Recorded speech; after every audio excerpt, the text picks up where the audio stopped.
Alhamdulillah nahmaduhu wa nasta'inuhu wa nastaghfiruhu wa nu'minu bihi wa natawakkalu alaih. Wa na'udzu billahi min sururi anfusina wa min sayyiati a'malina. May yahdihillahu fala mudilla lahu wa may yudlilhu fala hadiyalah. Asyhadu an la ilaha illallah wa asyhadu anna Muhammadan abduhu wa rasuluh. Sallallahu alaihi wasallam tabaraka wa sallama tasliman kasiran kasira amma ba'd. Bismillahirrahmanirrahim. Wa man ahsanu qawlan mimman da'a ila Allah wa amila salihan wa qala innani minal muslimin.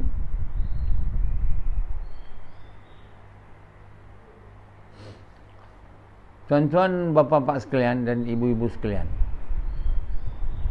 tiada Tuhan melainkan Allah, dan Muhammad itu pesuruh Allah. Inilah kalimah mulia, kalimah yang siapa menerimanya, makna dia menerima satu perkara yang sangat besar, sangat mulia, sangat agung, sangat benar, sangat suci, sangat mulia. Jadi ini kalimah, namanya kalimah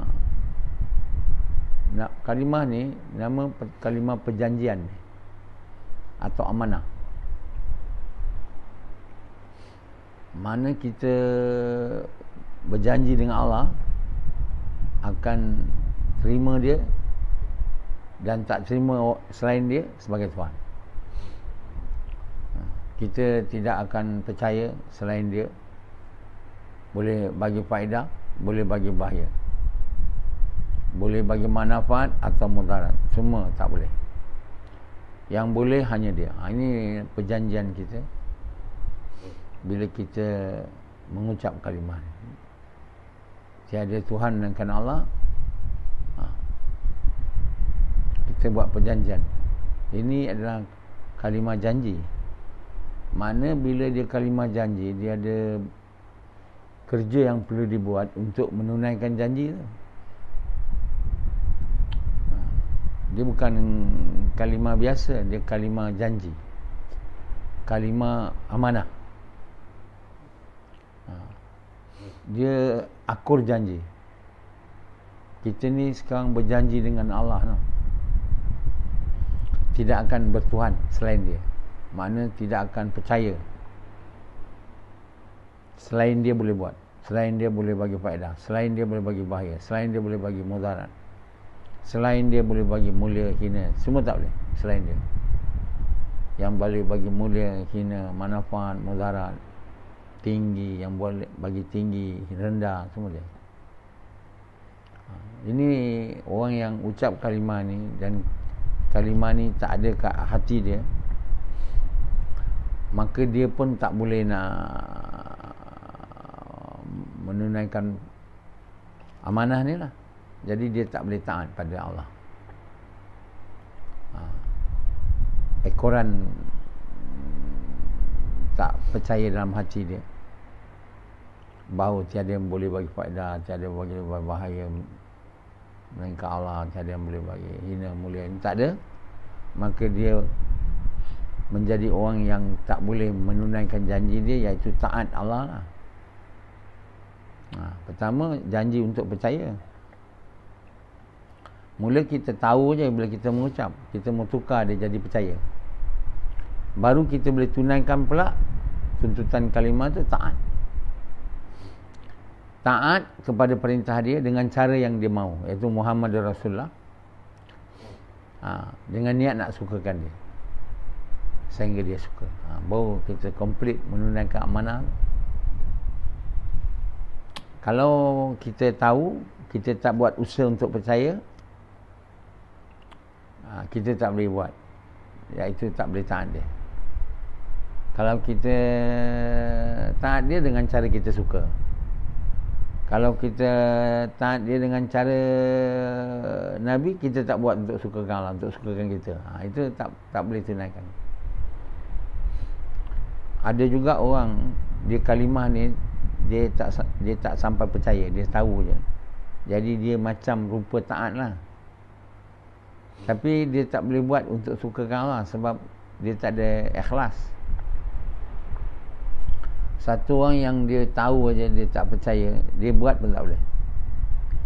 Ada orang percaya sikit, dia boleh buat, tapi dia tak boleh buat dengan ikhlas, pun dia tak tunaikan lagi kalimah ni. Jadi dia ada banyak peringkat dan tahap. Jadi apa berlaku, dia orang sudah tak dengar cakap Allah, iaitu dia kata dia dah mengucap, dia dah beriman. Jadi Allah bagi tahu ke orang yang mengata kami telah beriman tu, kamu belum beriman. Kamu iman tu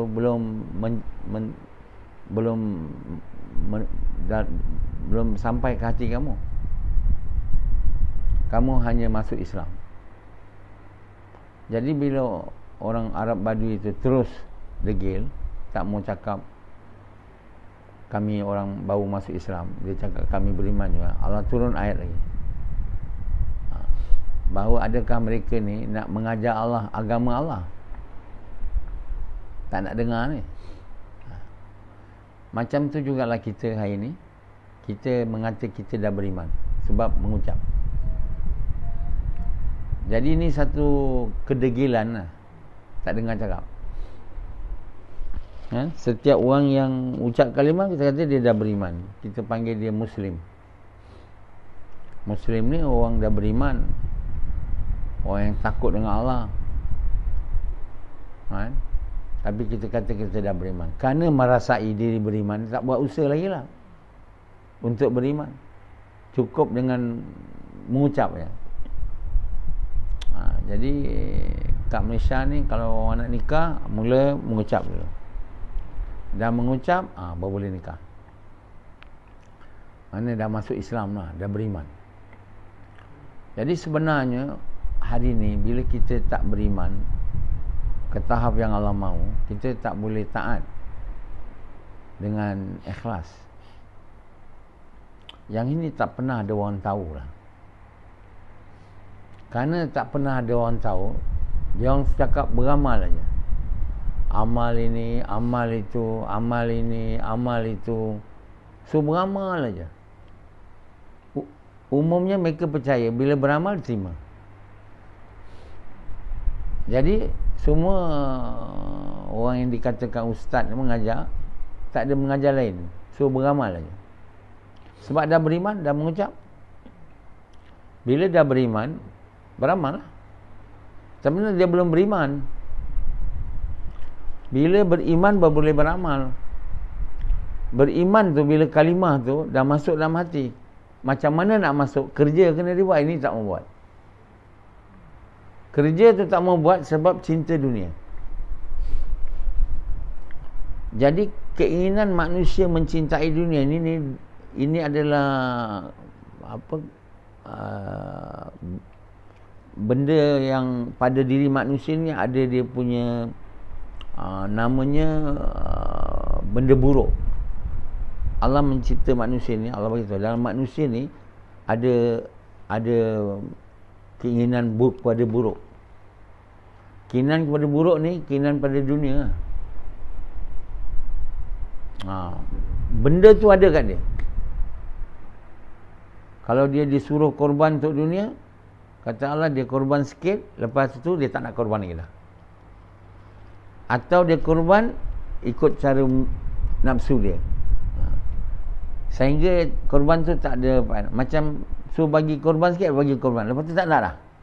Sebab dia ada buruk dalam diri manusia tu, dia cinta dunia tu. Dia memang tak boleh nak hilangkan cinta dunia. Dia tak mau, dia akan selip, terjebak dalam tu. Dan itulah membuatkan dia tak mau buat kerja tu. Sebab kerja tu menuntut dia beri masa dan harta, iaitu kerja mengajak manusia kepada Allah, mengajak kepada kebaikan, mencegah kemungkaran. Bila dia tak buat kerja tu, dia tak boleh berubah dari tahu kepada percaya. Bila dia tak berubah kepada tahu dan percaya, dia tak boleh berubah kepada taat. Dan taat dengan ikhlas tak boleh. Jadi dia akhirnya tidak menyempurnakan amanah tu. Dia tak menyempurnakan hak kalimah tu. Jadi kenapa dia jadi, dia punya devil ni, dia punya keburukan ni dalam diri manusia tu, cinta dunia ni tak boleh hilang, yang akan menyebabkan dia tak boleh jadi orang beriman beramal soleh.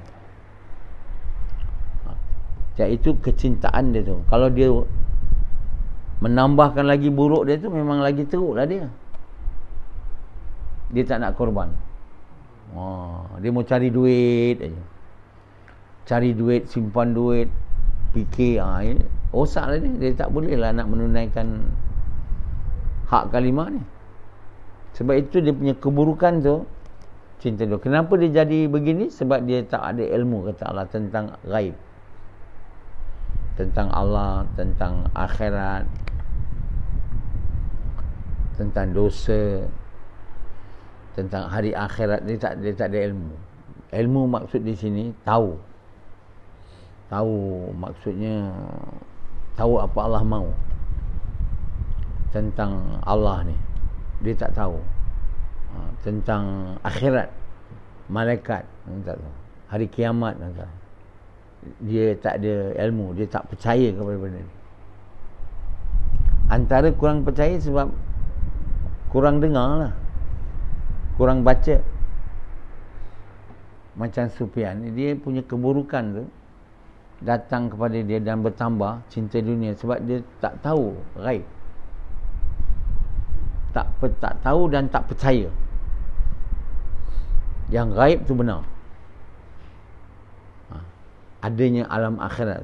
Dalam diri Sufyan tu tak ada. Dalam diri Hanzal Rashidi percaya kepada kubur, azab kubur, neraka, syurga, itu tak ada. Kerana itu dia slip kepada keburukan dia. Slip mana? Terjebak. Keburukan apa dia? Cinta dunia. Jadi manusia ni rosak bila dia melayan dia punya kelemahan tu tadi. Dia melayan dia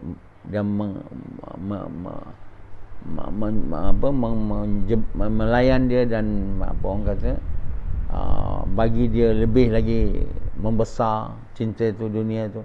Jadi dia telah menjebakkan dirinya dalam keburukan yang ada terselit dalam diri dia tu. Keburukan inilah mau dipadamkan dengan amalan membelanjakan harta, korban di jalan Allah. Jadi Allah SWT mahu manusia ni jangan terjebak dengan keburukan. Allah selalu bagi tahu supaya membelanjakan sebahagian harta Allah bagi di jalan Allah.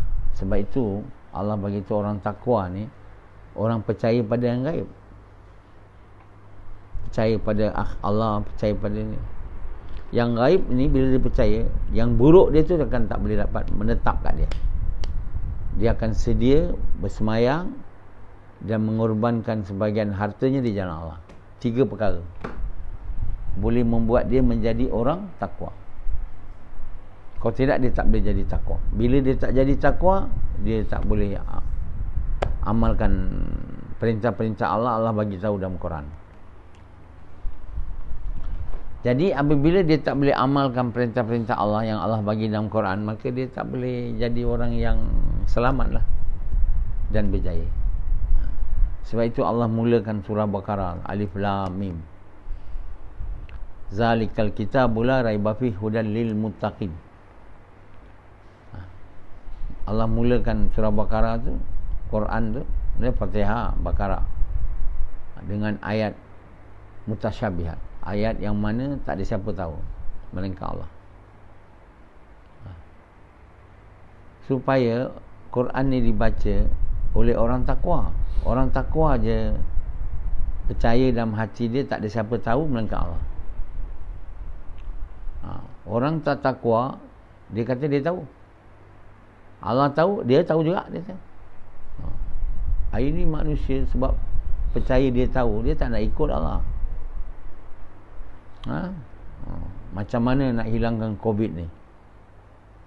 Kita tahu. Jadi kita ambil semua pakar-pakar, profesor-profesor,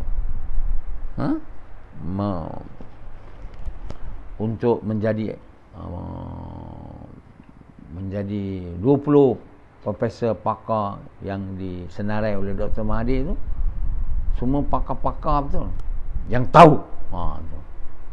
Dr. Mahathir dia senaraikan 20 orang tu, semua orang pakar yang dikatakan pakar tahu. Dia tak kata Allah tahu. Dia orang ni semua tak, dia kata Allah tahu. Kami tak tahu ada. Agak-agak. Kami tak tahu, yang tahu Allah. Dr. Mahathir pun tak ada. Semua orang tak ada mengaku dia tak tahu, Allah tahu. Sebab tak ada yang takwa. Jadi orang yang macam ni baca Quran, dia tak apa faedah.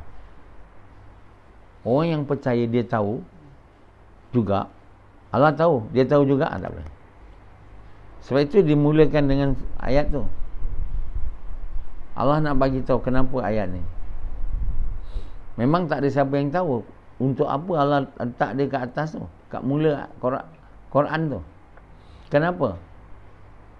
Dia orang tak tafsir macam ni. Dia orang tafsir tak ada siapa tahu melainkan Allah, itu je. Kenapa? Kenapa Allah letak dia mula? Allah nak bagi tahu perkara tu kamu kena ada dalam hati kamu sebenarnya, bukan mulut aja bagi tahu, tak ada yang tahu melainkan Allah. Orang yang ada dalam hati dia, percaya tahap tinggi punya, tiada yang tahu melainkan Allah, akan dapat diberi oleh Allah faham Quran. Kalau satu orang percaya Allah tahu, aku tahu juga, memang Allah kata kau pun tahu juga, mana nak bagi Quran, bagi ilmu. Kalau macam Sufyan Gombak ni, dia kata Allah tak tahu, saya tahu. Untuk apa saya baca Quran? Kalau macam Sufyan Gombak, Rashidi semua ni kan, yang tak baca Quran ni dulu, dia kata dia tahu, Allah tak tahu. Quran tu dia tak tengok. Betul tak Sufyan dulu? Kau tengok Quran tak?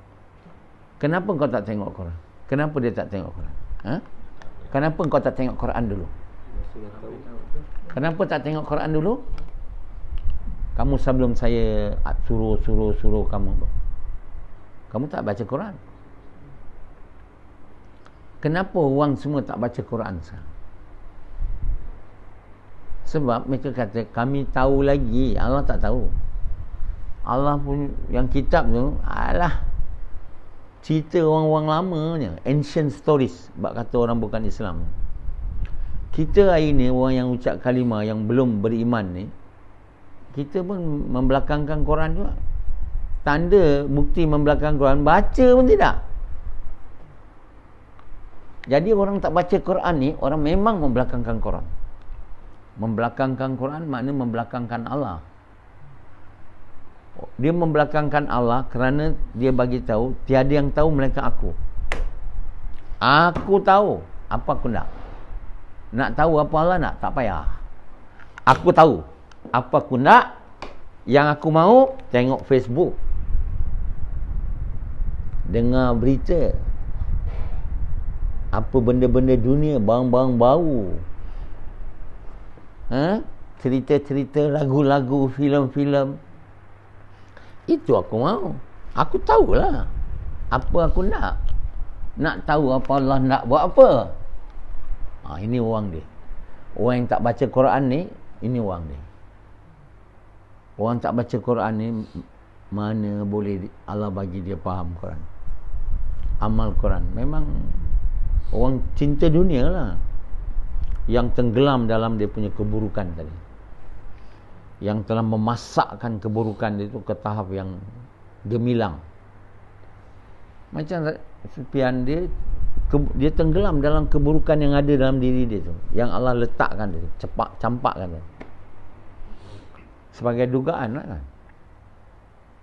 Kita kena memusnahkan keburukan tu, iaitu mencintai dunia tu. Kalau kita tak memusnahkan dia, dia akan tenggelamkan kita. Dan kita tidak akan selamanya menjadi orang beriman, beramal saleh. Tak boleh. Sebab itu dalam ayat tu, melainkan yang takwa, orang takwa beriman pada ghaib.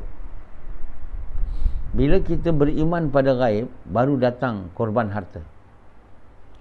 Kita tak akan berhenti korban harta ni. Rasidi dulu dia bagi RM500, lepas tu ada dia bagi lagi. Sufian dia dah bagi RM500 lagi, ada dia bagi lagi. Dia orang yang telah korban, lepas tu tak korban lagi. Maka sampai bila pun tak jadi orang beriman, beramal saleh. Tak boleh. Sampai bila? Mati masuk neraka. Jadi kita tak boleh berhenti berkorban. Allah bagi tahu, beriman gaib, mendirikan semayang, membelanjakan sebahagian harta. Bukan perintah tu sekali je. Di jalan Allah. Itu kamu kalau mau tahu fatwa cara nak jadi orang takwa. Tapi dia terbalik tu sebenarnya. Allah sebut beriman dulu, beriman yang gaib, semayang, membelanjakan harta di jalan Allah. Sebenarnya yang pertama kena buat, membelanjakan harta tu. Yang itu nombor satu. Baru datang gaib, baru datang solat, baru datang takwa. Mana iman gaib datang dulu? Iman gaib, iman kepada Allah, 6 rukun iman. Iman kepada malaikat, iman kepada Nabi, iman kepada hari kemudian. Itu semua gaibnya. Boleh datang macam baca je, tak boleh. Dia outcome daripada kerja. Kerja mengajak manusia kepada Allah, korban harta diri. Mengajak manusia kepada Allah atau mengajak manusia kepada kebaikan, mencegah kemungkaran dengan korban harta diri. Itu yang nombor 3, membelanjakan sebagian harta di jalan Allah. Itu yang nombor dulu tu. Lepas tu baru datang percaya pada ghaib, iman. Baru datang salat betul. Sebenarnya tersunan dia tak macam tu. Yang mula kena buat bukan dapat iman tu. Iman tak boleh dapat kalau tak buat kerja tu. Buruk tu kalau dibiarkan, cinta dunia tu, iman gaib takkan datang. Percaya pada Allah takkan datang, percaya pada malaikat takkan datang, pada Nabi tak datang, hari kemudian tak datang. Apa lagi buruk baik? Percaya pada kitab. Itu semua tak datang. Bila tak datang tu, buruk tu mencengkam lah. Tak adalah nak korban. Korban sikit, lepas tu tak korban dah. Berat nanti nak korban tu. Apa dia? Berat. Apa dia? Berat. Berkira lagi. Berkira nak korban tu. Jadi sekarang kalau kita layan kita punya cinta dunia ni, tak nak korban, kita akan tenggelam dalam keburukan kita. Sampai bila tak dapat. Inilah usaha syaitan supaya kita jangan jadi orang beriman, beramal saleh, jangan masuk syurga, selamat di neraka. Kenapa Hanzalah lewat semayang hari ini? Tak, kenapa saya tanya Samad, kenapa dia lewat semayang hari ini?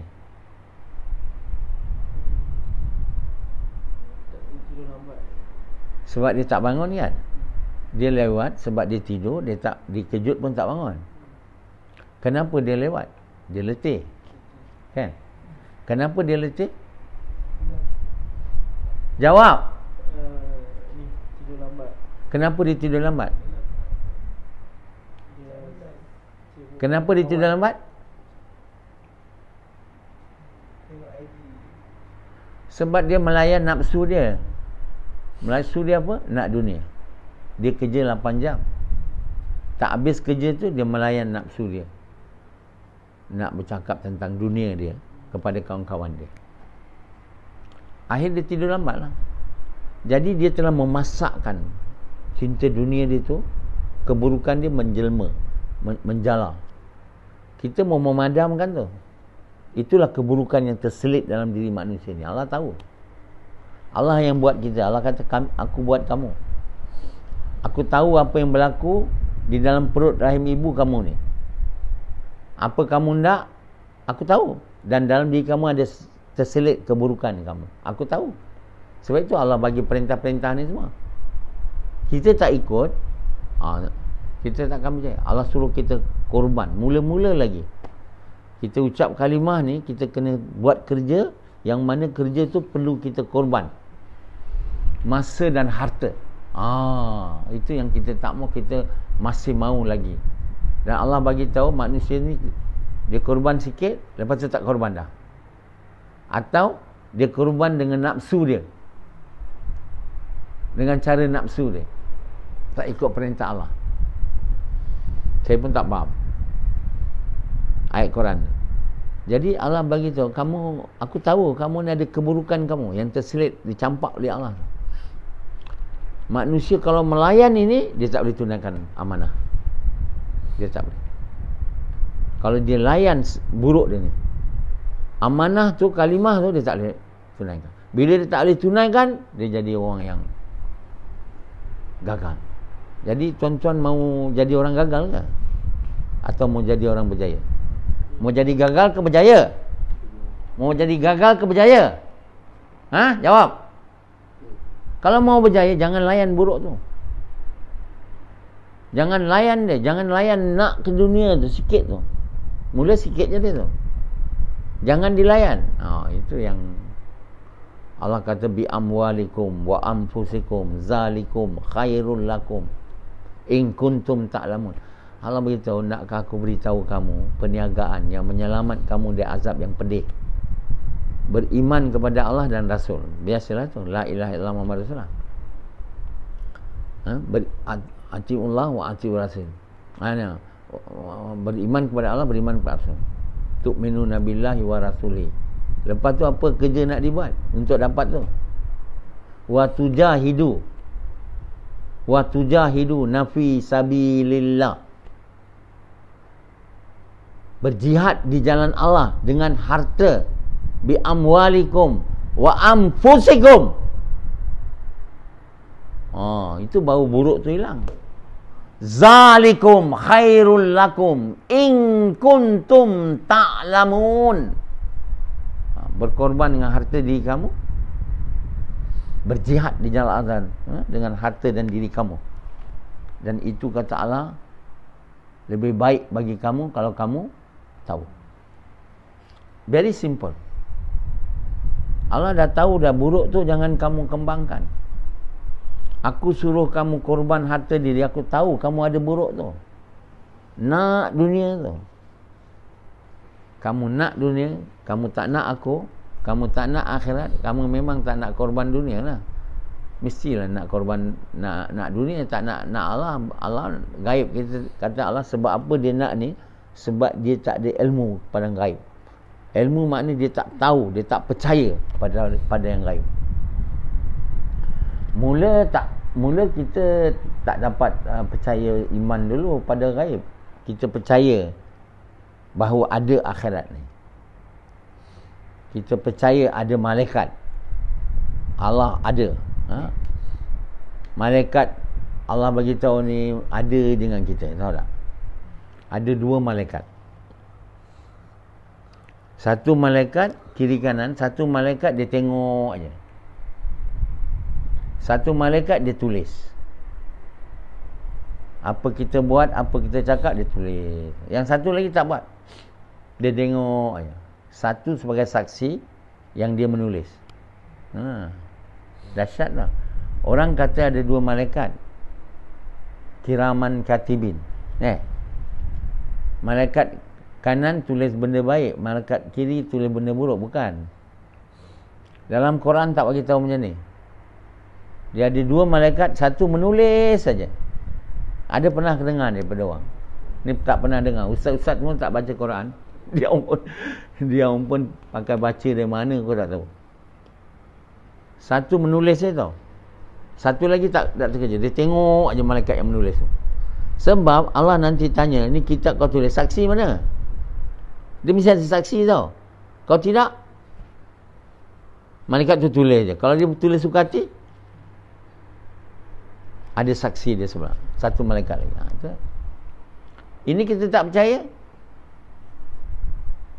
Kita tak percaya malaikat ada tu. Percaya? Oi, tahu pun tidak. Jadi bila kita tak percaya yang gaib, kita nak dunia lah. Macam Hanzalah lah. Akibat dia nak dunia, tengok. Lama iman yang banyak dahulu, hilang. 200 tu tinggal 20 je. Lama-lama tak beriman beramal saleh. Rashidi dah korban, tak nak lagi beriman beramal saleh tu. Lepas tu sekarang apa jadi? Iman 2 je. Sufyan langsung out. Itulah cara, itulah Allah bagi tahu tau dalam Quran ni. Saya ni Allah bagi alim tentang ni. Bagi tahu kamu patut bertuah. Beruntung dapat guru yang faham Quran.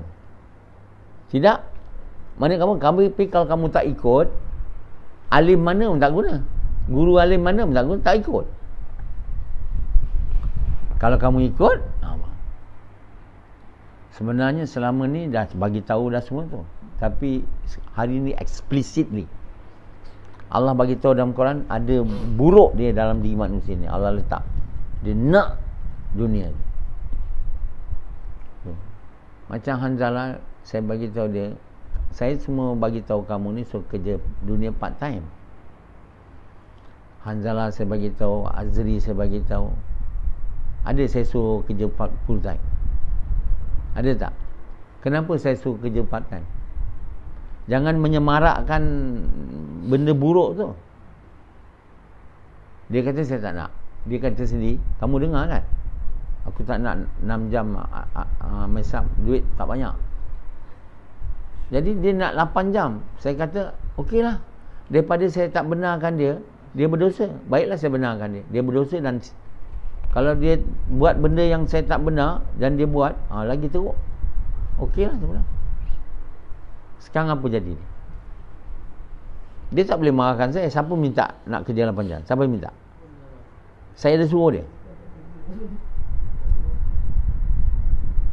Rashidi kerja full time. Dia patut faham ke? Dia lepas Zuhur tak payah kerja lah. Duit sikit tak apa. Jangan cinta dunia tu menambah. Dia yang paling penting ni, yang buruk tu, yang ada dalam diri tu, jangan menyemarak tau. Jangan dia flame. Macam Hazri dia nak flamekan juga tu. Saya suruh dia kerja part time. Lepas tu dia pergi, kau nak pergi mana? Ada kursus. Berapa lama nak kerja sendiri? Berapa lama nak kerja dengan orang? Saya nak kerja sendiri. Dia dulu menanam tanaman di Baling, tak menjadi, datang sini. Saya ajak dia suruh duduk sini. Bukan untuk menyemarak dunia. Untuk menyemarakkan akhirat tu. Kalau menyemarakkan dunia, tak payah datang sini. Nak kerja full time pula dunia. Untuk apa? Jadi saya bagi tahu dia, bukan kerja lama penting, berkat. Berkat ni berkait dengan iman. Hanzalah yang penting berkat. Oh, tak tahu lah mana nak berkat. Kan? Sufyan dia tak mau dengar cakap saya. Dia nak cari kerja yang mana duit banyak. Pendi nak dengar cakap saya? Pendi nak dengar cakap saya? Nak? Tak ada. Dia nak menyemarakkan buruk tu. Api cinta dunia yang ada Allah masukkan dalam kita punya. Sikit. Allah beritahu. Dia korban sikit, lepas tu tak korban dah. Dia tak bagi dah. Nampak tak? Nampak tak berlaku? Depan mata. Ada dalam Quran. Atau dia korban ikut nafsu dia, kata Allah. Hari ni kerana itu beriman beramal saleh pun hilang. Jadi apa Allah mahu? Kita jadi orang beriman beramal saleh. Allah tak mahu lain.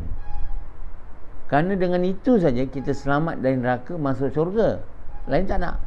Allah bukannya nak suruh kita banyak duit supaya kita masuk neraka, tak ada. Apa sebab Allah jadikan kita? Nak suruh masuk neraka? Allah bukan mahu kita masuk neraka, Allah mahu kita masuk syurga. Kita tak boleh masuk syurga kalau tak jadi orang beriman beramal saleh tak? Dan untuk jadi orang beriman saleh ataupun orang takwa, yang buruk tu kita tak boleh semarak dengan dia, mesti padam dia. Sebab itu beriman pada gaib, mendirikan sembahyang dan membelanjakan sebahagian. Bukan Allah suruh belanja semua, sebahagian tapi berat. Berterusan yang kami beli pada kamu. Mana bukan duit aja, semua masa, duit, diri yang kami beri pada kamu nikmat tu, kamu belanjakan sebahagian di jalan Allah. Inilah yang perkara paling penting sekali. Untuk buat apa? Di jalan Allah tu apa? Untuk buat kerja dakwah. Membelanja sebahagian harta di jalan Allah tu, makna di jalan Allah tu apa? Dalam perintah Allah. Perintah Allah apa? Mengajak manusia kepada Allah, memberi kepada orang miskin, orang fakir, orang anak yatim. Itu ada perintah Allah. Charity, memberi sedekah. Tapi lebih banyak untuk kerja ni. Nah, macam rumah sewa ni tak ada nak bayar, mau duduk free. Itulah di jalan Allah. Membagi pada orang miskin, itulah jalan Allah. Membelanja untuk keluar 4 bulan, 6 bulan di seluruh dunia, duit, harta, tinggal bini, itulah belanja jalan Allah. Pergi hari-hari, bagi masa, buat gas, itulah beri masa jalan Allah. Itulah yang nak. Bukan buat gas saja. Tapi kalau pakai duit orang kan, lepas tu kita tak bayar, tak adalah kita korban duit kita. Yang mau ni korban duit kita. Kita tak mau dilihat keluar 4 bulan, 6 bulan. Kita kata kat orang kaya tu, kau bagi aku duit, kau tak payah keluar, aku punya pahala boleh dapat kau. Tak, ini tipu. Jadi banyaklah aku pinjam dulu duit, nanti aku nampaklah dia korban 4 bulan, 6 bulan. Tapi bukan dengan harta dia. Tak jadi ya. Cinta buruk dunia tu menyemarak juga, tak ada padam. Sebab itu bi amwalikum wa anfusikum, jelas dengan harta dan diri kamu. Kalau kamu dapat harta banyak, kamu jangan belanja dia untuk diri kamu. Belanja di jalan Allah. Lebih-lebih lagi orang bagi duit tu bukan duit kamu, kamu simpan pula, lagilah cinta dunia tambah. Kamu kena belanja dia. Apa lagi yang kamu kerja, kamu dapat duit, kamu belanja, barulah cinta dunia itu tak tambah. Tapi bila sampai satu tahap kamu tak payah kerja, duit datang je, masa tu pun kamu tak boleh simpan untuk dunia. Kalau tidak, cinta dunia masuklah, kamu kena belanja. Bila kita stop aja, buruk tu menyemarak, payah habislah. Kita jangan buat cinta dunia itu, kalau boleh tumbuh pun tak ada. Okey.